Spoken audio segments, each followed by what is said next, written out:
तो हेलो दोस्तों, अब हम आ चुके हैं क्वेश्चन नंबर 1.8 पर और आपके इस सीरीज में जिसमें हम फिजिक्स के प्रत्येक क्वेश्चन को इस तरीके से पढ़ते हैं कि हमें हर चीज बहुत आसानी से समझ में आ जाए। स्वागत है। तो इस क्वेश्चन को भी हम बहुत आसानी से सॉल्व करने का पूरा प्रयास करेंगे। कह रहा है कि 2 पॉइंट चार्ज है, तो चलिए पहले तो डायग्राम बना लेते हैं।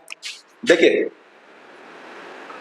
एक मान लीजिए चार्ज है यहाँ पर 3 माइक्रोकूलम, और माइक्रोकूलम का मतलब होता है 10⁻⁻⁶ कूलम, और एक है -3 माइक्रोकूलम, यानी इसकी वैल्यू -3 × 10⁻⁻⁶ कूलम हो जाएगा। और इन दोनों के बीच में 20 सेंटीमीटर का डिस्टेंस है, यानी अगर आप मिड पॉइंट पे जाओगे तो 10 सेंटीमीटर इधर और 10 सेंटीमीटर इधर। तो जो 10 सेंटीमीटर है, अगर आप इसको चेंज करोगे 10 सेंटीमीटर को, तो ये हो जाएगा 0.1 मीटर, है ना, ये वाला भी और ये वाला भी। तो इसके बाद से क्या कह रहा है कि what is the electric field at the mid point of line A B. यहां पर मिड पॉइंट पर मान लो, यहां पर हमने बी मान लिया, ये ए लाइन है, कहां तक जा रही है, बी, ठीक। ए बी लाइन पर उसके मिड पॉइंट पर इलेक्ट्रिक फील्ड की वैल्यू कितनी होगी, ये कैलकुलेट करना है, ठीक। तो पहले तो यही कैलकुलेट कर लेते हैं, क्या दिक्कत है, ठीक। तो चलो देखते हैं। तो हमें इलेक्ट्रिक फील्ड निकालना है। तो electric field due to point charge A, जो यहां पर चार्ज है, इसके वजह से हम इलेक्ट्रिक फील्ड निकाल रहे हैं, और किस पर, पी पर। तो इलेक्ट्रिक फील्ड का फॉर्मूला होता है 1/4πε0 q a by r square, ठीक। जिसकी वैल्यू, अब बताओ इसकी वैल्यू क्या हो जाएगी, 9 × 10⁻⁹।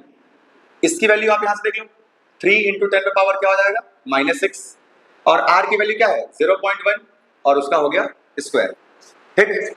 तो 9 3 बताओ क्या हो जाएगा, 27 इंटू 10⁻⁹ में से 6 जाएगा, क्या हो जाएगा, 3 अपॉन 0.01। आप इसका मल्टीप्लाई करोगे 0.1 से 0.1 का, तो आप यही आंसर पाओगे, ठीक। अब देखो नीचे क्या करो आप, अगर नीचे ना डेसिमल के पास से 2 अंक है, 100 से डिवाइड कर दो, और ऊपर भी 100 से, सॉरी, नीचे 100 से मल्टीप्लाई करो, ऊपर भी 100 से मल्टीप्लाई करो। अब ऊपर मल्टीप्लाई करोगे तो क्या हो जाएगा, 27 इंटू 10⁻, देखो 3 यहां पर है और 2 यहां पर है, 10⁵, और नीचे जब मल्टीप्लाई करोगे तो 1 हो जाएगा, और डिनोमिनेटर में 1 का कोई मतलब नहीं होता है। और इलेक्ट्रिक फील्ड का एसआई यूनिट न्यूटन पर कूलम होता है। और आपको बता दें कि जो इसका डायरेक्शन होगा, वो डायरेक्शन किस ओर होगा, तो ये पॉजिटिव है, और यहां पर जाहिर सी बात है कि पॉजिटिव से नेगेटिव की ओर इलेक्ट्रिक फील्ड होता है, यानी ए से पी की ओर होगा, यानी टूवर्ड पी फ्रॉम ए, ठीक। मतलब इस ओर इलेक्ट्रिक फील्ड ए का डायरेक्शन होगा। क्या जैसे आप निकाले वैसे इलेक्ट्रिक फील्ड बी का भी निकाल लोगे, बहुत आसानी से निकाल सकते हो। ध्यान रखना, हम लोग केवल मैग्नीट्यूड निकाल रहे हैं, डायरेक्शन नहीं इन्वॉल्व करेंगे, मैग्नीट्यूड, है ना। तो इसकी वैल्यू क्या हो जाएगी, 1/4πε0 QB बाई आर स्क्वायर। इसकी वैल्यू क्या हो जाएगी, 9 × 10⁻⁹। QB की वैल्यू क्या हो जाएगी, अब माइनस है, लेकिन क्योंकि हमें मैग्नीट्यूड निकालना है इसलिए माइनस नहीं लगा रहे, अपॉन 0.1 का स्क्वायर। इसकी वैल्यू क्या हो जाएगी, 9 3 27, 10⁻³ अपॉन इसकी वैल्यू आपकी हो जाएगी 0.01। जाहिर सी बात है कि वही 100 से ऊपर नीचे मल्टीप्लाई कर दो, और आंसर सेम आ जाएगा, 27 10⁵ न्यूटन पर कूलम। डायरेक्शन किधर होगा, जाहिर सी बात है कि इसका भी डायरेक्शन इधर ही होगा, क्योंकि अभी पॉजिटिव से नेगेटिव की ओर जाएगा, तो ईबी का भी डायरेक्शन सेम ही, यानी टूवर्ड बी, कहां से, फ्रॉम पी, पी से, ठीक। हमने देखा कि दोनों का मैग्नीट्यूड आपस में इक्वल है, इक्वल है, और जब दोनों का मैग्नीट्यूड इक्वल है, तो जब अगर हम दोनों को जोड़ें, यानी ई ए को हम जोड़ें ई बी के साथ में, तो ये 2 टाइम्स ऑफ कोई भी, मतलब ई ए लिख लो, ई बी लिख लो, है कि नहीं। तो 2 को 2 लिखो, और ई ए की वैल्यू 27 × 10⁵ न्यूटन पर कूलम। तो इसका आंसर क्या आ जाएगा, 54 × 10⁵ न्यूटन पर कूलम। देखो वैसे तो यही आंसर सही है, लेकिन साइंटिफिक नोटेशन लिखना आप सीख चुके होंगे, ठीक। साइंटिफिक नोटेशन क्या कहता है कि एक डिजिट के बाद पॉइंट लगा हुआ हो। तो देखो 54 है ना, आप इसे 10 से डिवाइड करोगे तो ये पॉइंट यहाँ पर है, अंडरस्टूड होता है यहाँ पर पॉइंट। जब कोई पॉइंट नहीं है तो अंत में पॉइंट माना जाता है। इस पॉइंट को एक अंक पीछे लेकर के आना है, तो जाहिर सी बात है कि 10 से डिवाइड करेंगे, और ऊपर 10 पे पावर 5 ऑलरेडी था। अब ये डिवाइड तो हमने अपने पास से लगाया है, तो जाहिर सी बात है कि एक अपने पास से ऊपर भी मल्टीप्लाई करना पड़ेगा। ये डिवाइड चला गया इस डेसिमल को पीछे लेकर के आने के लिए, तो ये हो जाएगा 5.4, और ये दोनों आपस में सॉल्व हो जाएंगे, तो ये क्या हो जाएगा 10 पे पावर 6, यानी ये हो जाएगा न्यूटन पर कूलम इलेक्ट्रिक फील्ड नेट की वैल्यू।